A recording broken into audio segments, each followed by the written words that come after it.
Question number 8 थोड़े से बच्चे को परेशानी कर सकता है जिसने फैक्टराइजेशन नहीं किया है, और जो फैक्टराइजेशन किए हैं आई होप उनके लिए बहुत ही ईजी है। तो चलिए देखते हैं किस किस बच्चे ने फैक्टराइजेशन सही से पढ़ा है क्लास 9 में। तो हमें पता है that first term and last term को हमें मल्टीप्लाई करना होता है, then 2√3 into √3, that mean 2 into 3 and √3 3, that called 6, only 6, no doubt. अब हमें क्या रखना है, यहाँ पे लेके आना है 6 लेके आना है, ठीक है, 6 लेके आना है, क्लियर है। और प्लस और माइनस करके आपको 5 लेके आना है, दैट मीन 3 -3 -2, दैट मीन -5, ठीक है, -3 into -2, that kill plus 6, clear है यहाँ तक।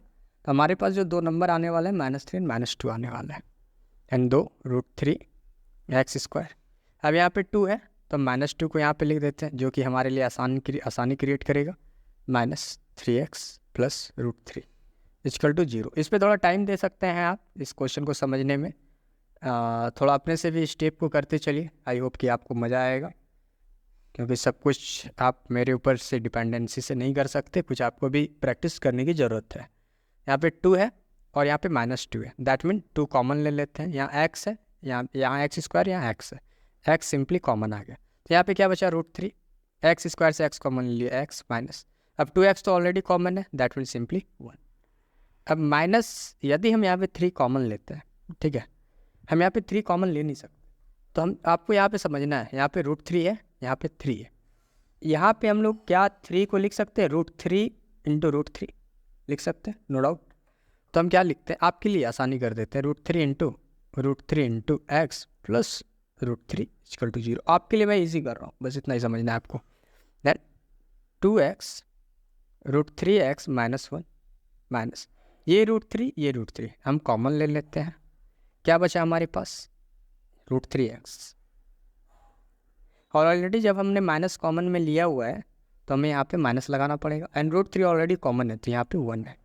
तो आई होप इस स्टेप को आप लोग कभी नेगलेक्ट ना करें, यदि आप कहीं भी फंसते हैं तो इस स्टेप का आप एक बार थोड़ा सा रिवीजन कर लें, क्योंकि आपको ये बहुत हेल्प करेगा आगे वाले क्वेश्चन को सॉल्व करने में, क्योंकि एग्ज़ाम में ये क्वेश्चन दिया जा सकता है, ये एग्ज़ाम में आ भी चुका है ये क्वेश्चन, CBSE 2011 में ये आ चुका है, ठीक है, इसलिए इस सब क्वेश्चन को आप नेगलेक्ट ना करें। 2x - √3 and √3x -1 = 0, then 2x = plus √3, इधर माइनस √3 है तो ये प्लस √3 हो गया, एंड x = √3/2, एंड अब इसको सॉल्व करते हैं, √3x -1, देन √3x ये हो गया 1, देन x = 1/√3, क्लियर है यहाँ तक। तो हमारे पास जो आना था अल्फ़ा एंड बीटा वो हमारे पास आ चुका है। तो अब कोशिश करता हूँ मैं इसी पेज में सॉल्व करने का, क्योंकि नेक्स्ट पेज में जाने के बाद क्या होता है ना कि हमारे पास वो लिखा नहीं रहता है, जिसके कारण कि हमें प्रॉब्लम होती है। तो just alpha plus beta = -b/, what is alpha in the case, √3/2, plus what is beta in the case, 1/√3, ठीक है। तो हम इसे रैशनलाइज भी कर सकते हैं यहाँ पे, ठीक है, जैसे हम इसे रैशनलाइज करते हैं, and √3/√3, what is -b, that mean -5 -5/2√3, clear है यहाँ तक।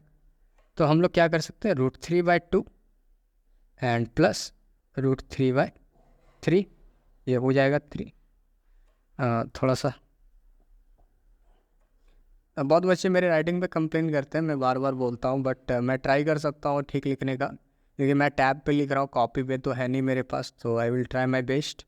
√5/2√3, क्लियर है। अब हम यहाँ पे एलसीएम ले लेते हैं, 2 3 जा 6, ठीक है, 2 3 जा 6 3, एंड 3√3, दैट मीन 3√3 प्लस 3 2 जा 6, देन 2√3 = क्या है यहाँ पे, चलिए 5 ना, = 5 2√3, एंड 3 2 5√3/6 = 5√2। अब इसको हम रैशनलाइज कर देते हैं, यहाँ पे समझिए 2√3/2√3, देन क्या हो जाएगा, 5√3/6 = एंड 5 2 10 √3/2 2 टू ज़ा 4, 4 इंटू रूट थ्री 3, क्लियर है।